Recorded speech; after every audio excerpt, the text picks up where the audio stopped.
Well, Angela, you're a former professional soccer player, American sports executive, humanitarian, Olympic gold medalist multiple times, and former vice president of player development and operations for Angel City Football Club. But now, the president of women's soccer here in Houston, Texas, Houston Dash. So welcome. Thank you so much. It's great to be here. How has the transition from LA been to Houston? It's been great. It's such a unique community being here, the diversity. I grew up on the East Coast in Virginia, so almost this like Southern hospitality. So just extremely welcoming from the city to the club. And it's been a really nice welcome for sure. Yeah. And you have been coast to coast I all have. the way. Now you're down south. Yes. So I'm curious to know someone from Virginia to California, now to Texas. What is your go-to cuisine? Because you know we got good things to eat down here. Right? I know. I went like Virginia, Boston, LA, now to Houston, and obviously travel. But I don't have a go-to yet. I will say I'm eating a lot more meat than I ever have. Barbecue, I'm assuming. But yeah, a little bit of everything. Yeah. So I'm here for it. I love to try out and immerse myself and get accustomed to the local cuisine. Well, no shade to the vegans and the vegetarians, but none. I'm glad that you're embracing all of that, because once you have smoked brisket and ribs down here, Oh my there's goodness. no going back. I know. I haven't even I'm just scratching the surface too. So I have to get your recommendations here shortly. Oh, absolutely. Yeah. Well, and hopefully you don't get the fresh to Houston 15, 20 that everybody tends to Oh gain my here. goodness. But we sweat it off in the humidity, so I'm waiting for you're at that. the perfect I'm waiting for that time. part. As a young black girl growing up, lots of different sports are put in front of you. Yes. Soccer is not necessarily at the top of the list. True. So what led you into getting acquainted with that sport of all sports? Yeah, great question. And I think probably different now when you're asking a young black girl what she wants to play versus back when I started about 40 years ago. And I would say the first two sports I was introduced to are very non-traditional for our black community, which were swimming and soccer. I honestly believe it was my parents' way of just getting me out of the house and being active, doing something healthy. And I believe I was the first person in my family to play the sport of soccer. So it was an introduction for all of us. And honestly, I just got out there at that time, was playing with all boys teams. There really weren't a whole lot of other girls teams to play for competitively. And it was just a neighborhood team, and fell in love with the sport. I just loved being out there, the freedom, just running around, being outside. I say the orange slices at halftime. But it was just something that it was more of an instant love affair with the sport and the game. And obviously it showed, because the accolades, they run deep. All state, all region, and all American multiple times. And this is while you were just in high school. Norfolk Academy is high school. Correct. And you also are the all-time leading scorer with 204 goals and 106 assists. Still, I feel like someone must have broken that by now, but You think so? I mean, I don't know, maybe. Well, according to my research, because beyond that, obviously you continue to excel. So in your college days, where you went to college in Virginia as well, you are still, at least according to Wikipedia, the leading scorer that they have for their team. So as long as that's current, I know sometimes, because when you mention how long you've actually been playing soccer, it's been some time. So when you hear those statistics, is it kind of nostalgic for you? It is. And I think also just in terms of where the game has gone in terms of its development too. And being able to, one, compete.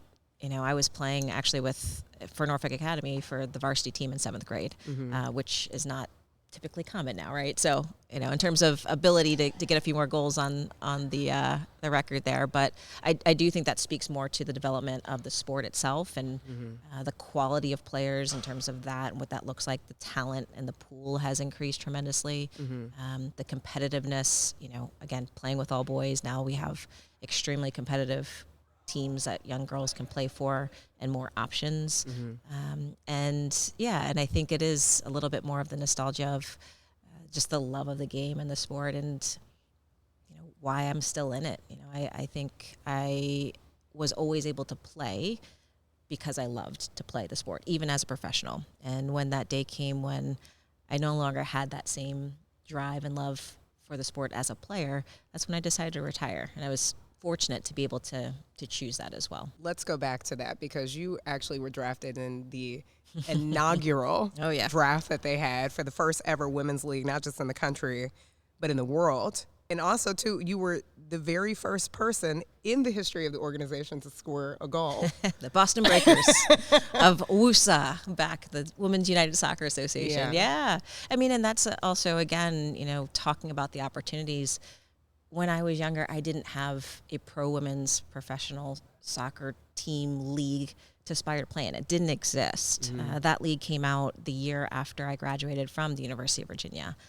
So in terms of being one of the first in that environment, and being able to play with and against the best players of the world at that time, both domestically and internationally, it was incredible. And I think being able to be a part of that, I don't think then myself nor other players realized what we were really doing in terms of creating different pathways, being some of the people who were really paving that path, and creating what we now see today in the NWSL, which is a completely different league, but also providing more opportunities, not just for players, but for people, myself, in this type of role, and an executive role as well. So when NWSL, I want to say 2008, when that was launched, which was the first women's professional soccer league in the United States specifically,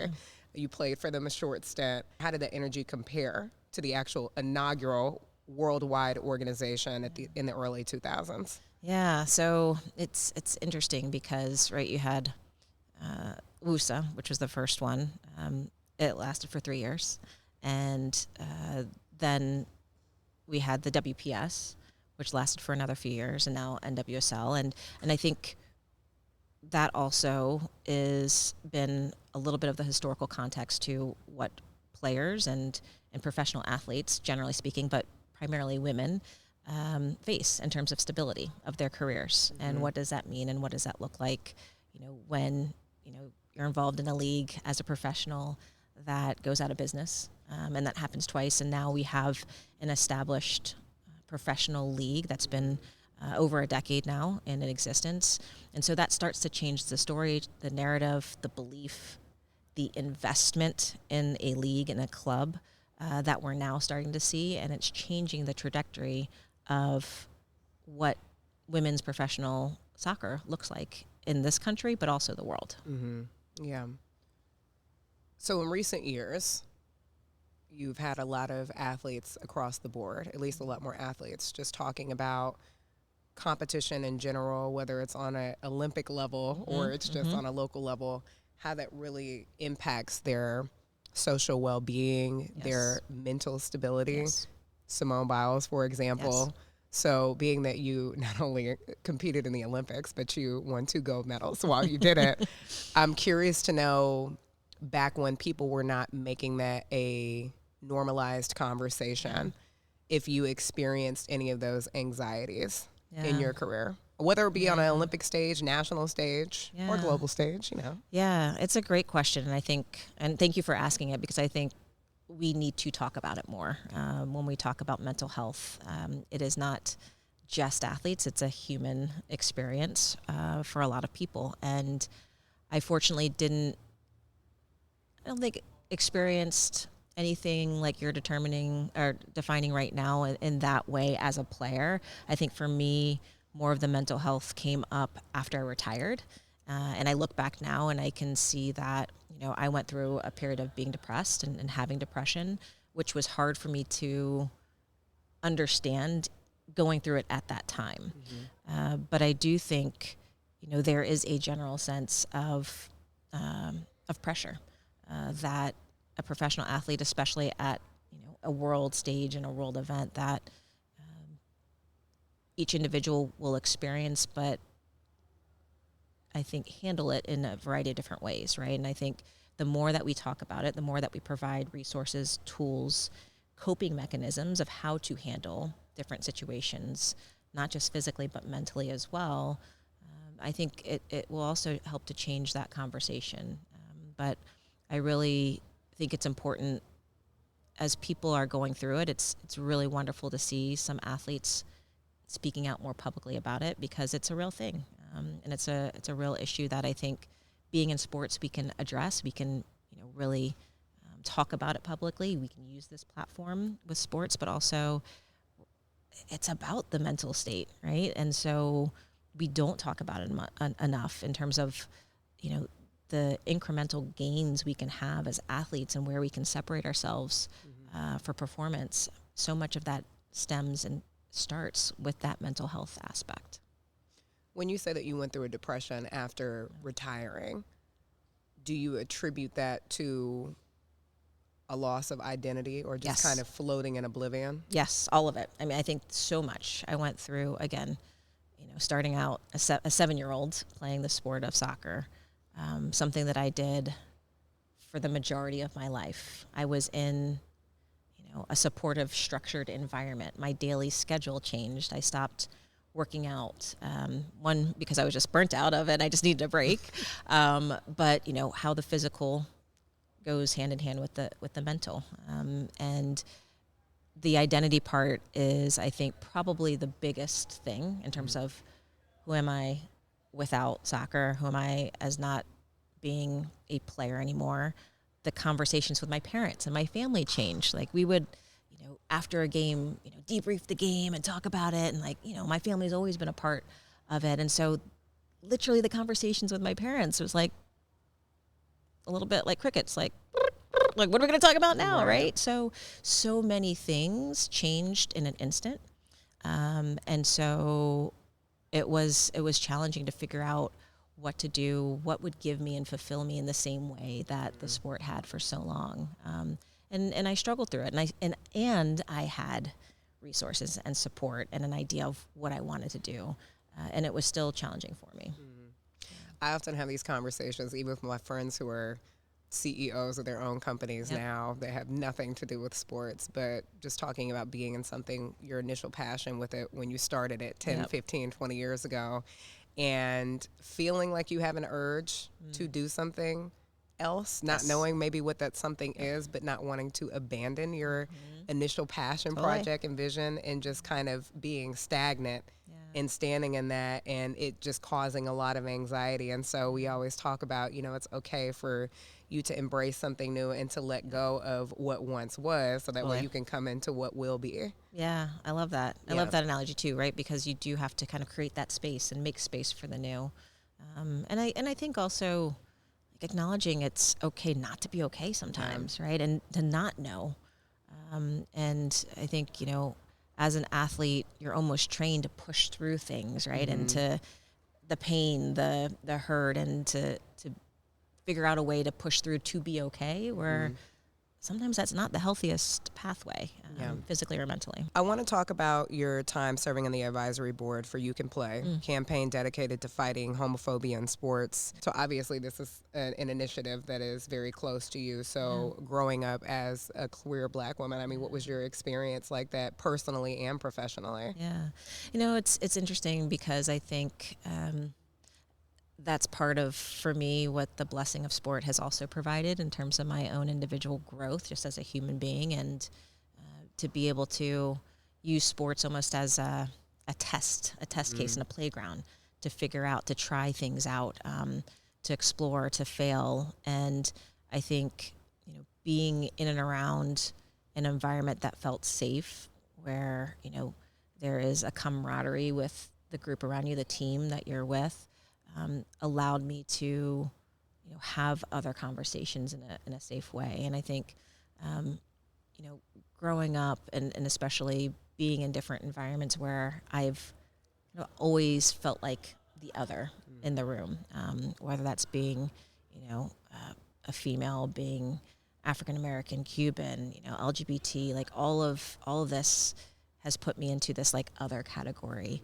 And so growing up oftentimes felt like that quieted me.